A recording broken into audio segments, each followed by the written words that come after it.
Now, Juicy, you've lived in the rarefied air of being someone competing on a stage for a massive amount of cash. What on earth would be going through your mind at this moment? Hopefully, I'm gonna win, I'm gonna win, I'm gonna win. That's what you like to hear. Yesterday, Lucas was telling me that his mantra to himself is, I'm not nervous, they're nervous. I'm not nervous, they're nervous. And right now, Lucas playing pretty well, but Ryley on top of it. And of course, now we see Ryley bringing out bait. I thought he might, and that's the scary thing, right? Is even if you know it's coming, he's not scared of running it. Yeah, the question is, does Lucas have the facilities to deal with this super high pressure bait that we've seen succeed time and time again? I don't know. I don't know if he has the log or the Barbarian Barrel or maybe an extra spell to deal with this Dargob Princess combo. That's really what you're gonna need. And a Prince in the back, Juicy. Oh, and the Mega Knight. He did not defend the Goblin Barrel, and he's going all in with the push. I like this play. Will it pan out, or will Ryley be able to defend? He's very low elixir. Oh my gosh! Oh my gosh, Mega Knight on the tower. Knight there to take, Prince there to take care of the Valkyrie. Royal Ghost opposite lane. Damage in on the left, damage in on the right. Lucas taking control. Game cleaning up. We have a curse There's plus the arrows. First. And he goes, all right, well, one day this curse is gonna work out for somebody. Wow. I mean, I love Lucas' deck, though. This is great. You have the arrows for the Princess, the Dargob. Very similar to last matchup, actually. And then, of course, the curse is going to be very good versus Gang as well. And that Mega Knight will apply so much pressure in front of the Prince. So, Juicy, this is your stream. You're 20 seconds away from double time, or overtime, double elixir. Wow, I've done this for 7 years. What is your thought on this matchup? Yeah, I got to give it to Lucas with the arrows, with the Mega Knight, with that curse. But we know Ryley is the best log bait player in the world. If there's anyone that can make it happen, it's him. So Ryley gonna have to do some innovation here as Lucas goes to take out that Princess. AQ on the opposite lane does still have her charge, takes out the Goblin Gang here and sets up an Evo MK in the back as this Archer Queen should be completely defended. Queen rolling through to try to set up some defense and have some DPS for this Evo Mega Knight. I think Ryley also has Evo Valkyrie in cycle, but this Evo Mega Knight is a force to be reckoned with either way. And again, Lucas going with a very, very cheap, call it a defense if you want, takes a bunch of damage, 16, 12, 18, 88, as this push on Ryley's side of the board dies on the vine. 979 though, Ryley's lowest tower. The pre-curse, expecting a Gob Gang. Wow. He catches some Goblins. I think that forces a response. E-Spirit does get it. And AQ does get a shot in. Very nice predictive play there by Lucas as he goes Miner to the Princess once again. Wait, he's shaking his head, the Miner! Yep, I knew it. Guys, get the King Tower activation. And he needed to go one tile to the right there. And there's the barrel yet again. Ryley down damage, but in a decent situation. Yeah. Can he bring it back without a big spell? And that King Tower activation is going to be so helpful against the MK and the Prince as they come across the board. Oh! And you can see Ryley shocked by that interaction. Juicy's got his hands on his head.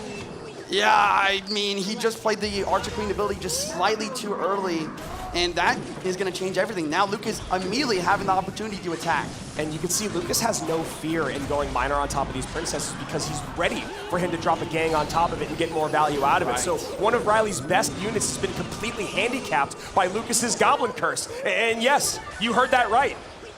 Yeah, I mean, I talk about this when I play Mega Draft a lot. Sometimes a card doesn't need to be played to get value. Sometimes it only needs to prevent your opponent from playing the card they need to defend. That's brilliant, the scare factor of the card being there, and that is why Lucas has been, like I said, very, very willing to get on top of those Princesses with the Miner. Obviously wishes he didn't activate King Tower, but not the end of the world.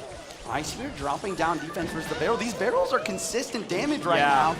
It might be possible for the comeback as we head into triple time. Royal Ghost on the right-hand tower. Miner on the left. Royal Ghost gets another shot in. Royal Ghost plus AQ to clean. 460 and 364. The Prince? The Prince! Woo!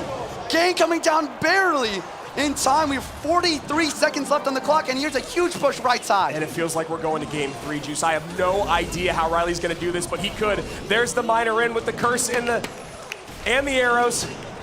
Gang on defense. A curse on offense yet again with 3-card cycle. Miner, arrows, curse. He calls the game. Lucas taking game number 2. We are going to game number 3. Lucas and Ryley. Oh my gosh. I mean, I love this. This is why I love this job, Andrew. This is crazy. And the Goblin Curse finally pays off on the final day of what could be the final game for Lucas, and he stays alive. Okay, so we're heading into game number 3. Before that, let's look at this wild replay. We saw the Mega Knight and Prince just constantly applying pressure throughout the match. This is where he really got that first early connection. I actually like how Ryley allowed the Mega Knight to connect to his tower. Yeah. If he tries to defend both, Then they're both alive. and then the tower's gone. Yeah, that's a great call there, Juice. And honestly, I got to imagine Ryley felt maybe a pit in his stomach the moment he saw the MK plus the Prince, because he's only got one ground tank in that Valkyrie, and that is not going to be enough throughout the game. And then he sees the curse, and now all of a sudden that Goblin gang can never stop the Miner, and it can never stop the Prince. Yeah, I mean, we've seen Bait really pop off, even versus the quote-unquote hard counters like Pigs or Minor Magic Archer. Maybe Lucas has cracked the code on how to counter this deck. I mean, what an incredible game number 2 here from both of these guys. You see Lucas coming out with the Evo MK, Evo Ice Spirit, and right there at the bottom, that Goblin Curse paid dividends. Both of them going with Archer Queen. Ryley losing with Bait, which is not something that you say very, very often. That Evo Valkyrie, though, she just was not able to get much value. Yeah, it seemed like the Mega Knight jumping on top, the Prince charging into her. And do you really want a gang to protect? Once again, the curse, just scare factor, making it so that Mega Knight is always breaking through. Yeah, I love that call. I mean, you are the Mega Draft GOAT, if I may. And the idea that it doesn't matter about playing it, it's just them knowing you have it, and that will prevent you from doing so many things. And honestly, before I saw the curse come out, I was wondering why Lucas was so willing to get on top of the Princess, but also Ryley wasn't really protecting it, so maybe he was thinking about that, and probably was, because they have the same coach, who, again, must be quite torn right now. Right. Okay, so I'm looking at the most recent decks here. We have game 1, Lucas played Bait, Ryley played Lava. Game 2, we have Lucas playing Mega Knight, and we have Ryley playing Bait. What is left? I think there's a lot of potential for a Pigs Earthquake or Hawk Earthquake kind of weird matchup here.